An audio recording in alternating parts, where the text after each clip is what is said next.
போஸ் மாதிரி ஒரு ப்ரொடியூசர் இல்லட்டினா இவ்வளோ பெரிய பட்ஜெட்டில் அப்போ படம் பண்ணியிருக்க முடியாது. மிகப்பெரிய பட்ஜெட் அப்போ சூர்யா சாருக்கு.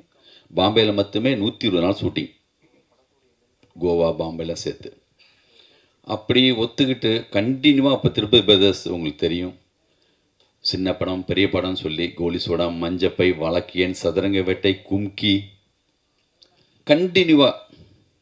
அதே காலகட்டத்தில் வந்து ரஜினி முருகன், எத்தனை படம், வேட்டை, அப்படி இருந்த ஒரு கம்பெனி ஒரு தொடர் வெற்றி கூட என்னென்னா ஒரு விதமான ஒரு கோபம், ஒரு வெறுப்பு, ஒரு பொறாமை, இது எல்லாத்தையும் கூட ஏற்படுத்தும். அதையும் தாண்டி நம்ம மேலே வந்து பேரன்போடு இருக்கிற ஒரு சிலர் இருக்காங்க. நம்மளுடைய அன்பு, எனர்ஜி, உழைப்பு இதெல்லாம் வச்சு அதெல்லாம் நம்ம முறியடிக்கிறதுக்கான ஒரு ஒர்க்கு தான் நம்ம பண்ணிகிட்டே போகணும். நான் நம்மளை அப்படி அடித்தவங்க இப்போ தயவுதாட்சியமே இல்லாமல் எல்லார் மேலேயும் அது இருக்குது.